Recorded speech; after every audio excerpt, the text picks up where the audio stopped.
Joining us now to talk more about this is James Lavish. He is the co-managing partner of the fund to discuss the Bitcoin market outlook, the ETF's one-year anniversary, and where smart money is heading. James, it's great to have you on the show this morning. It's great to be here. Thank you for having me, Trinity. Absolutely. So let's just jump right in here. Obviously, Bitcoin has been on quite a rally, especially as President-elect Trump was announced the winner for the 2024 presidential election. As we're getting ready for him to step into this new administration, this new role, how do you see the Bitcoin market evolving overall?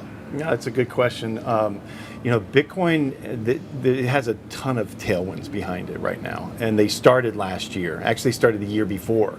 The first really big tailwind was there's a change in gap accounting, which enabled institutions, the companies, to actually hold Bitcoin on their balance sheet and not have it marked against them. It used to have to be marked to, like, if it went down, it was marked as an impaired asset. But now they can hold it and mark it to fair value. That's a new rule that took effect this year, and that was kind of the start of everything. Then you had the ETFs launched last year. And those ETFs were the fastest growing ETFs in history. You have IBIT, the BlackRock ETF. It gained $50 billion in assets in less than a year. And so absolutely blowout launch of an ETF. And on top of that, you just had options that were released. So what's really important about those ETFs is that it allows institutions to own Bitcoin in a way that they couldn't before. The institutions had these hurdles, operational hurdles, that they couldn't get over, and now they don't have to worry about things like settlement, custody of keys, where they're going to market, how it's settled, the leverage of it. It's all taken care of, and they can just buy it now, just like any other stock. And so that's a really big deal. So that's been happening, and then, as you said, the new administration, and it's pro crypto and particularly pro Bitcoin. Bitcoin friendly, and that's been it's been a driving force. It's going to continue to be a driving force. And there is the one-year anniversary of Bitcoin ETF. So what do you see as the key achievements? How do you think that this milestone will continue? What do you anticipate for the rest of this year?